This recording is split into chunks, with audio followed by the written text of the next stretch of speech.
Moisturiser लगाना ही है।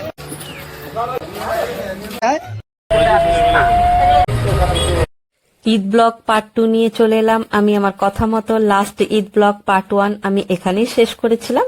আজ তোমাদেরকে সাথে নিয়ে এখান থেকে শুরু করলাম ঈদ ব্লগ পার্ট 2। সেদিন আমরা ব্রেকফাস্ট সেরে সবাই মিলে জমিয়ে আড্ডা দিচ্ছিলাম, কারণ বাড়ির বউদের একদম কিচেনের ছুটি ছিল সেদিন।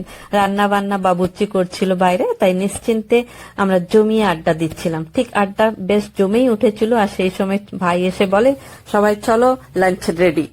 বাড়ির সামনে একটা ছোট্ট মতন প্যান্ডেল করা হয়েছিল ঈদ উপলক্ষে খাওয়া দাওয়ার জন্য, যাতে বাড়ি ঘরগুলো নোংরা না হয় আর কি। তো আর এ হলো আমার দাদার মেয়ে, আর এ হলো বোনের মেয়ে। আমি আগের ব্লগে বলেছিলাম যে বোন আসতে পারেনি, বোনের মেয়ে আর বোনের হাজবেন্ড এসেছিল, আর ইনি হলেন আমার চাচা।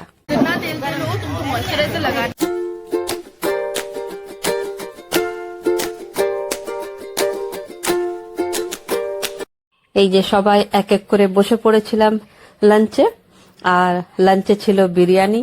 আর ঈদের দিন উইদাউট বিরিয়ানি লাঞ্চ ভাবাই যায় না, তাই না? ঈদ আর বিরিয়ানি হবে না, এটা তো হতেই পারে না।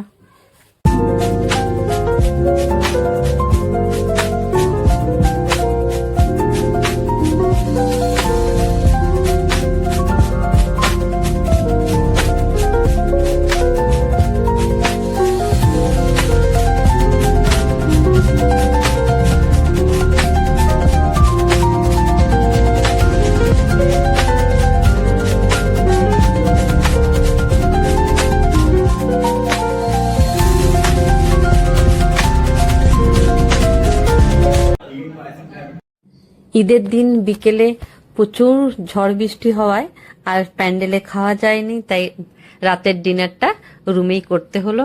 আর রাতের ডিনারে ছিল রেজালা, রুমালি রুটি আর দিনের বিরিয়ানি। এটা দারুণ আমরা এনজয় করেছি সবাই মিলে।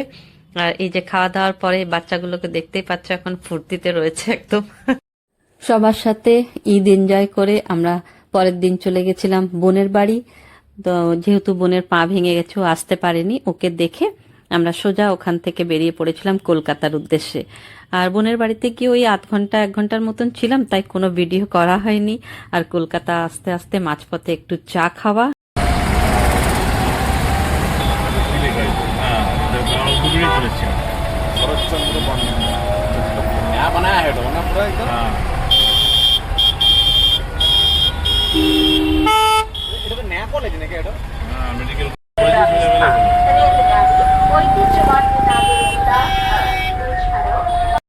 কলকাতা ফেরার পথে জায়গায় জায়গায় ঈদ উপলক্ষে সুন্দর করে সাজানো হয়েছিল, মেলা বসেছিল, আর রাত্রে খুব সুন্দর লাইটিং করা হয়েছিল। তো রাত্রে খুব ভাল লাগছিল দেখতে।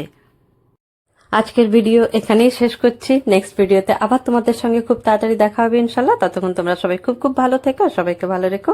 টাটা, আল্লাহ হাফিজ।